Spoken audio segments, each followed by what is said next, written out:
Hello बच्चों, एक बार फिर आपका स्वागत है फिजिक्स विजडम एकेडमी में। रिसेंटली मेरे पास बहुत सारे कॉल आए और कॉल में ज़्यादातर स्टूडेंट्स ने मेरे से पूछा है कि हमें EMRS के बारे में जानना है। इसका पेपर कैसा आएगा, क्या पैटर्न होगा, क्या सिलेबस होगा और ये स्कूल कहाँ लोकेटेड है। इनके बारे में हम आज बात करने वाले हैं। आइए स्टार्ट करते हैं आज का video. Basically Eklavya model residential school, इसी को हम EMRS स्कूल बोलते हैं। ये अपने जो है national education society of tribal students, इसके अंडर में आती है। ये एक ऑर्गेनाइजेशन है जो कि ministry of tribal and affairs के अंडर में आती है। ये एक ऑटोनोमस बॉडी है जो अपने आप को गवर्न करती है और ये एक तरह से बहुत सारे स्कूल्स है, जैसे कि सेंट्रल गवर्नमेंट के अंडर में आने वाले स्कूल केंद्रीय विद्यालय होते हैं, KVS होते हैं, NVS होते हैं, उसी की तरह ये स्कूल्स बनाए गए हैं। ये बेसिकली ST कैटेगरी को मद्देनजर रखते हुए बनाए गए हैं, क्योंकि इनमें ज़्यादातर जो है ट्राइबल जो हमारे एरियाज़ है वहाँ पर जो बच्चे जिन्हें अच्छी एजुकेशन नहीं मिल पाती, उनके लिए ये स्कूल ओपन किए गए हैं। ज़्यादातर ये जो स्कूल है ये आपके छत्तीसगढ़, झारखंड, कुछ एरिया आंध्र प्रदेश का और कुछ एरिया मध्य प्रदेश का है, वहाँ पर लोकेटेड है। अभी रिसेंटली जो प्रपोजल है वो 600 स्कूल का है, बट आई थिंक 400 स्कूल जो है ऑलरेडी वो जो है वर्किंग कंडीशन में है। बट इस बार जो है इनकी वैकेंसीज निकाली गई है और वैकेंसीज कम नहीं है, बहुत अच्छी अमाउंट में जो है वैकेंसीज निकाली गई है, जिसमें प्रिंसिपल्स, PGTs एंड आपके लैब अटेंडेंट्स और आपके नॉन टीचिंग स्टाफ जो है उन सबकी जो है वैकेंसी निकाली गई है। इसमें अभी सर्कुलर आया था जुलाई के स्टार्टिंग में, और जो ऑनलाइन एप्लीकेशन है वो मांगी गई है for the post of principal, PGT, accountant, junior secretariat and lab attendant. अब एकलव्य रेसिडेंशियल स्कूल के बारे में थोड़ा सा जान लेते हैं। Eklavya residential school, that means EMRS, are being established with objective of providing quality education from class 6 to 12th। यानी कि ये स्कूल 6 to 12th हो गए, जैसे हमारे केंद्रीय विद्यालय, कुछ केंद्रीय विद्यालय कह सकते हैं या फिर हम NVS कह सकते हैं। KV तो फर्स्ट से स्टार्ट होते हैं, NVS वाले हम कह सकते हैं। Student belonging to ST categories, ST category, क्योंकि ये स्कूल वहीं पर ज़्यादा लोकेटेड है जहाँ पर हमारी ट्राइबल कास्ट है, और ST शेड्यूल्ड ट्राइबल जो हम बोलते हैं उसमें ज़्यादातर जो है बच्चे इंक्लूड करे गए। वहाँ पर एक क्वालिटी एजुकेशन देने के लिए इन स्कूलों को इस्टेब्लिश किया गया था। This school will be set up at block level as residential school and will have separate hostels for boys and girls, accommodation for teachers, mass facilities, playground and all other amenities in line with the Navodaya Vidyalaya. जैसे नवोदय विद्यालय हमारे हैं, नवोदय विद्यालय का ये नहीं है कि tribal areas में है, ये अलग अलग जहाँ पर हमारे रूरल एरियाज हैं हम ये कह सकते हैं, वहाँ पर इस्टेब्लिश हुए थे। और नवोदय विद्यालय का जो मेन पर्पस वही था कि अच्छी एजुकेशन देना है। तो जिस तरह से नवोदय विद्यालय जो है हमारे NVS सोसाइटी के सेंट्रल गवर्नमेंट के अंडर में आती है, ऐसे ही EMRS भी हमारे जो है सेंट्रल गवर्नमेंट के अंडर में आती है और मिनिस्ट्री ऑफ ट्राइबल अफेयर इसको जो है हैंडल करती है। बट इसके लिए नेक्स्ट सोसाइटी बनाई गई है जिसको हम कहते हैं national education society for the tribal students. ठीक है, ये जो है मैनेज कर रही है। अब मैंने बताया कि ऑनलाइन सबमिशन जो है फॉर्म के वो स्टार्ट हो चुके हैं, अभी भी भरे जा रहे हैं। लास्ट डे 31 जुलाई है, आप जितना हो सकता है भरे, जिस तरह से आप दे सकते हैं।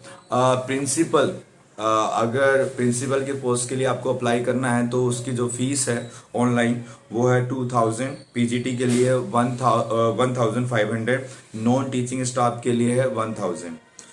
अब थोड़ा हम ये जान लेते हैं कि पेपर किस तरह का है, क्या पैटर्न है। अगर देखा जाए ड्यूरेशन ऑफ एग्जाम तो 180 मिनट डिसाइड की गई है टीचिंग स्टाफ के लिए and the 150 minute for the non teaching staff.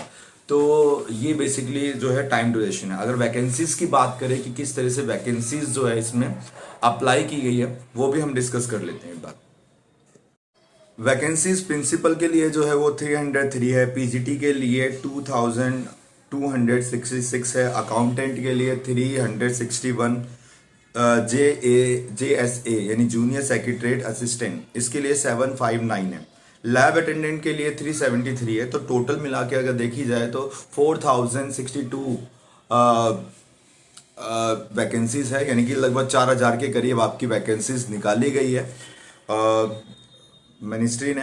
और इसमें जो पीजीटी अगर प्रिंसिपल की तो आपको पता है 303 है। अगर पीजीटी में भी अगर हम कैटेगरीज वाइज देखें तो इंग्लिश की 246 है, हिंदी की 200 है, मैथ की 244 टोटल वैकेंसीज निकली है, केमिस्ट्री की 169 है। वहीं फिजिक्स की अगर बात की जाए जो एक्चुअली में हमारा टारगेट होने वाला है, और मैं कुछ दिनों के अंदर इस पर एक प्लेलिस्ट लाने वाला हूँ जिसमें हम केवीएस या फिर ईएमआरएस या फिर एनवीएस जितने भी हमारे एग्जाम होते हैं उसमें जो पॉसिबल क्वेश्चंस हो सकते हैं वो हम डिस्कस करने वाले हैं। और जल्दी मैं वीडियो जो है वीडियोस की फॉर्म में जो है लेके आने वाला हूँ इसको। तो फिजिक्स में 179 है, बायो 236 एंड कंप्यूटर साइंस में आपका 172 है। तो वैकेंसीज अगर देखी जाए तो जैसे केवीएस में निकली थी उसी के अकॉर्डिंग जो है यहाँ भी निकाली हुई है वैकेंसीज इन्होंने। मोड ऑफ एग्जामिनेशन, अगर मोड ऑफ एग्जामिनेशन की बात करें तो जितने भी पेपर कंडक्ट करवाएगी ईएमआरएस स्टाफ सिलेक्शन के थ्रू होगा, पर बेस्ड होगा। अब पेन पेपर ये थोड़ा अजीब लगेगा आपको, बट ऑनलाइन नहीं है, ऑफलाइन मोड में होगा। ऑफलाइन यानी का मतलब है पेन पेपर मोड। इसमें इसका एक रीज़न ये भी कह सकते हैं कि जो ट्राइबल एरियाज है वहाँ पर ये फैसिलिटीज़ नहीं है, उनको मद्देनज़र रखते हुए ही इस चीज़ को लिया गया है। और हर जगह अगर पूरे इंडिया में देखें तो हर जगह ये फैसिलिटीज़ मिलती भी नहीं है। तो एक जनरल कैटेगरी देखा जाए कि अगर हर स्टूडेंट जो है जो अप्लाई करना चाहता है पोस्ट के लिए वो आराम से कर सके। ऑनलाइन में थोड़ी प्रॉब्लम आ जाती है, हर कोई उसका हैबिट नहीं होती है, ऑनलाइन पेपर हर किसी ने नहीं दिए होते, बट ओएमआर शीट से भी अच्छे खासे हमारे जो है एग्जामिनेशन कंडक्ट होते हैं। अब मीडियम की बात करें तो हिंदी और इंग्लिश है, बाकी थर्ड लैंग्वेज भी बोला गया है, वो आपकी लोकल लैंग्वेज होगी वो आप भर सकते हैं। पीजीटी अगर पेपर की हम बात करें, ये इंपॉर्टेंट है कि बहुत सारे बच्चों ने पूछा है कि कैसा पेपर होगा, किस तरह का। तो ये थोड़ा केवीएस से अलग है, एनवीएस से भी अलग है। यहाँ पे 130 मार्क्स के क्वेश्चंस है और फिर 20 मार्क्स का जो लैंग्वेज कॉम्पिटेंसी टेस्ट है। अब 130 मार्क्स जो है वो इस तरह से डिवाइड करे, पार्ट 1 पार्ट, यहाँ पे 5 पार्ट्स हैं। पार्ट 1 में जनरल अवेयरनेस है जिसमें 10 क्वेश्चन आएंगे 10 नंबर के। पार्ट 2 रीजनिंग एबिलिटीज है, इसमें आपके 20 क्वेश्चन है 20 मार्क्स के। पार्ट 3 नॉलेज ऑफ आईसीटी यानी इंफॉर्मेशन एंड कंप्यूटर टेक्नोलॉजी, तो 10 यानी कि 10 मार्क्स के आपके क्वेश्चन आएंगे। हर एक क्वेश्चन आई थिंक 1 मार्क्स का ही बैठेगा जिस तरह से इन्होंने दे रखा है। पार्ट 4 टीचिंग एप्टीट्यूड है और इसमें 10 क्वेश्चन है। फिर जो पार्ट 5 है उसको जो है कुछ डोमेन में डिवाइड किया गया है, जिसमें आपका ए जो है वो है सब्जेक्ट स्पेसिफिक, यानी जो भी आपका सब्जेक्ट होगा फिजिक्स बायो केमिस्ट्री वो सारा कुछ इसमें आ जाएगा, और ये 70 मार्क्स का आपका है। अब ये जो है स्पेसिफाई होगा कि जिसमें आपने एमएससी करी है उसके बेस पर ही होगा। बी पार्ट इसी में ही है, experiential activity based pedagogy and case study based questions 5 marks के। आई थिंक एक क्वेश्चन ही आएगा इसमें, उसी के सब पार्ट हो गए 5 क्वेश्चन के फॉर्म में।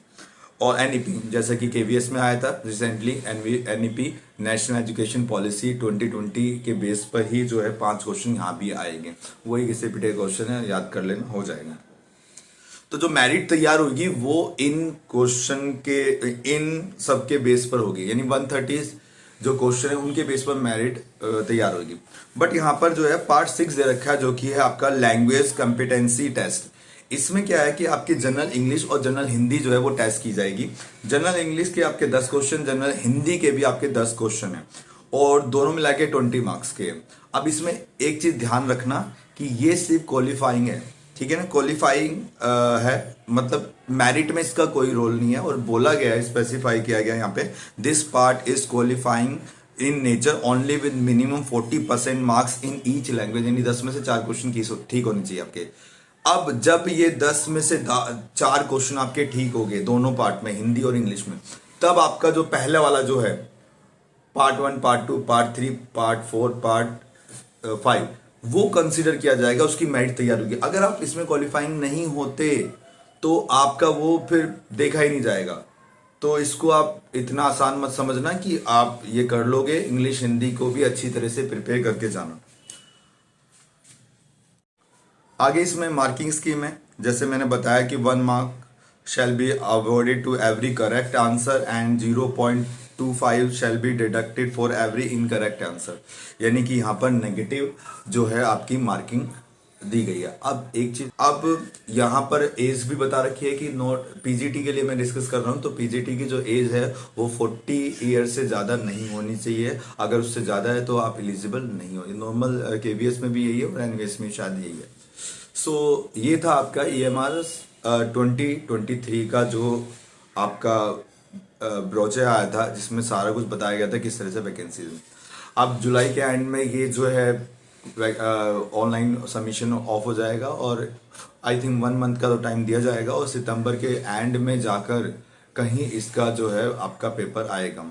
तो इसकी तैयारी कर स्टार्ट कर दीजिए। और इसमें जो है आप ये भी ध्यान रखिए कि 50 मार्क्स एक तरह से 130 में से 80 का है, और जो आपका 50 मार्क्स का जो फर्स्ट पार्ट है जिसमें जनरल अवेयरनेस आ गई, रीजनिंग आ गई, आईसीटी आ गई है, करंट अफेयर भी जो भी आ गया आपका सारा, उसको भी आप थोड़ा फोकस करें, वहां पे आपके मार्क्स डिडक्ट हो जाते हैं। केवीएस में पैडागोजी ज्यादा थी, यहाँ पे पैडागोजी इतनी नहीं है, तो ये आपके लिए एक बेनिफिट हो सकता है, क्योंकि पैडागोजी में बहुत सारे बच्चों के जो है नंबर कम हो जाते हैं। तो जनरल